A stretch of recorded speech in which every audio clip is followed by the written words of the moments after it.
ఇక్కడ ఈ ఏరియాలో 20 ఇయర్స్ నుంచి ఉన్నామండి. 20 ఇయర్స్ ఇక్కడ. ఇప్పుడు ఏంటంటే ఇది ఈయన మూసీ ప్రక్షాళన అనే పేరు మీద రియల్ ఎస్టేట్ చేయడానికి, ఇప్పుడు మూసీ ప్రక్షాళన అంటే క్లీన్ చేయడానికి మేమందరము సహకరిస్తామండి. We want Musi cleaning, we welcome Musi cleaning. But in the name of Musi ఏంటంటే అది రియల్ ఎస్టేట్ బిజినెస్ చేస్తున్నాడు. ఎందుకంటే ఇక్కడ ఉన్న కాలనీస్ అన్నీ కూడా హెచ్ఎండి అప్రూవ్డ్ లేఅవుట్స్ అండి. హెచ్ఎండి ఇవేమి ల్యాండ్ గ్రాబింగ్ కాదు, కబ్జాలు కాదు. హెచ్ఎండి అప్రూవ్డ్ లేఅవుట్స్లో, ఇంకోటి అపార్ట్మెంట్స్లో కూడా ఇక్కడ హెచ్ఎండి అప్రూవ్డ్ అపార్ట్మెంట్స్లో ఫ్లాట్లు కొనుక్కున్నారు. ఇప్పుడు హెచ్ఎండి అప్రూవ్డ్ అంటే గవర్నమెంట్ సర్టిఫైడ్ ప్రాపర్టీస్. ఇప్పుడు మామూలుగా ఐటీ ఎంప్లాయీస్ కానీ గవర్నమెంట్ ఎంప్లాయీస్ కానీ ఎక్కడైనా ప్రాపర్టీ కొనాలంటే ఏది కొనాలి? గవర్నమెంటే చెప్తుంది హెచ్ఎండి అప్రూవల్ ఉందా లేదా చూసి కొనుక్కోండి అంటారు. ఇప్పుడు వీళ్ళు ప్రజలందరూ ఇక్కడ హెచ్ఎండి అప్రూవల్, గవర్నమెంట్ ఇచ్చిన అప్రూవల్ తీసుకొని కొనుక్కొని లోన్లు తీసుకున్న తర్వాత ఇప్పుడు ఇది బఫర్ జోన్లో ఉంది అని చెప్తే అంటే జనాల తల మీద పిడుగుపడ్డట్టుంది. సో ఇది గవర్నమెంట్కు న్యాయమా? అంటే వ్యవస్థలో లోపం ఎక్కడుంది? ఎవరిది తప్పు? డబ్బులు మాకు వద్దండి, డబ్బులు ఎట్లా ఇస్తాడు? గవర్నమెంట్ డబ్బులు ఇచ్చే స్తోమత ఉంటే కనుక జనాలకు అదేదో పెన్షన్లు ఇవ్వట్లేదు అంటున్నారు, ప్రొటెస్ట్ జరుగుతూ ఉంది. రైతు బంధు ఇవ్వట్లేదు అంటున్నారు. ఇంకోటి రకరకాల ఏవైతే 6 గ్యారంటీలు అని చెప్పారు కదా, ఏది కూడా ఇంతోటి చేత కావట్లేదు అంటున్నారు. ఈ పరిస్థితుల్లో వీళ్ళు కోట్లు ఇస్తారంటే ఎవరు నమ్మడానికి సిద్ధంగా లేరు.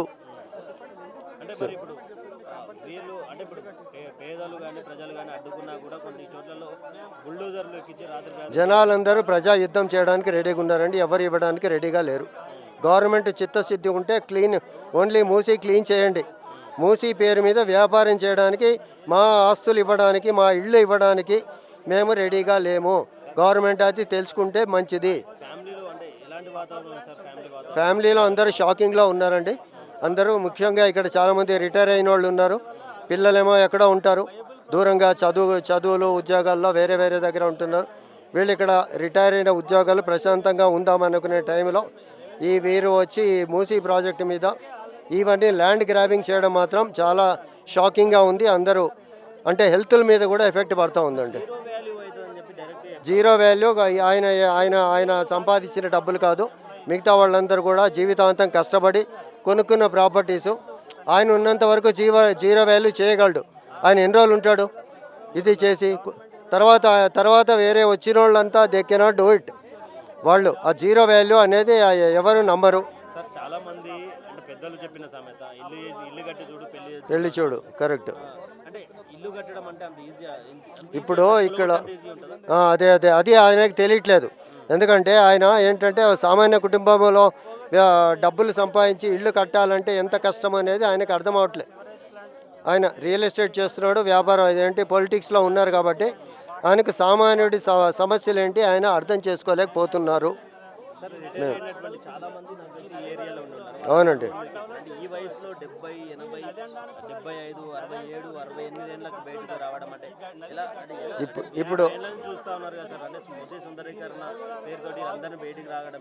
ఇప్పుడు అదే అండి, అందరి సమస్య అదే, అందరూ ఎక్స్ప్రెస్ చేసేది అదే. ఈయనకు పిచ్చిలేసిందా, ఈ రేవంత్ రెడ్డికి ఏమైనా నెత్తి ఉందా అనే టైప్లో మాట్లాడుతున్నారు. ఆయన నిజంగా అంటే ఒక ప్రజా పాలకుడు, ప్రజా శ్రేయోభిలాషి అయ్యేవాడు చేసే పనులు కావండి ఇవి ఆయన. ఎందుకంటే మూసీ క్లీన్ చేయడానికి మా ఇళ్లతో అవసరమే లేదు. క్లీన్ చేయండి, ఇండస్ట్రియల్ వేస్ట్ చాలా ఉంది, హ్యూమన్ వేస్ట్ ఉంది, రకరకాల వేస్ట్లు ఉన్నాయి. ఆ వేస్ట్లు క్లీన్ ఎట్లా చేయాలి అనే దాని మీద డిబేట్ పెట్టండి, దాని మీద ఒపీనియన్స్ తీసుకోండి. ఇంకోటి ఇక్కడ ఉండేవాళ్ళని, మూసీ పక్కన ఉండేవాళ్ళని భాగస్వాములు చేయండి, మాతో డిస్కస్ చేయండి, మమ్మల్ని కూడా దీంట్లో చేసి మా సలహాలు తీసుకోండి. ప్రజల సమస్యలు తీసుకుంటే, సలహాలు తీసుకుంటే వీళ్ళందరూ మంచి సలహాలు ఇవ్వడానికి రెడీగా ఉన్నారు.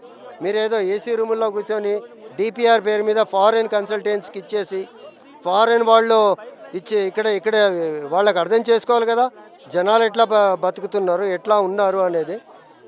ఇది యాక్చువల్గా ఇదైతే రియల్ ఎస్టేట్ బిజినెస్ అండి, అందరూ ఇవ్వడానికి రెడీగా లేరు. మూసీ అనేది ప్యూర్ ఫిల్టర్ వాటర్ తోటి ప్రవహించే ప్రాంతం అవుతుందా సార్? ఇది డెఫినెట్లీ కాదండి. ఎందుకంటే ఈ 2.5 ప్రాజెక్ట్ కంప్లీట్ అవుతుంది అనుకుంటారు. అసలు మొదలు కూడా కాదు. ఎందుకంటే చాలామంది రెడీగా ఉన్నారు కోర్టులో పిల్లులు వేయడానికి, కోర్టులో పిటిషన్స్ వేయడానికి. ఏ విధంగా తీసుకుంటాడు ఆయన? గవర్నమెంటే ఇచ్చిన అప్రూవల్స్ ఉన్నాయి.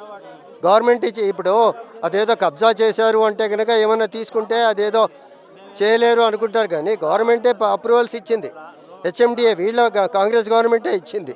ఇచ్చిన వాటిని వాళ్ళు తీసుకుంటారంటే కోర్టులు కూడా మేము ప్రజల పక్షము వాళ్ళ సమస్యలు విని సానుకూలంగా స్పందిస్తారని ఆశిస్తున్నాం.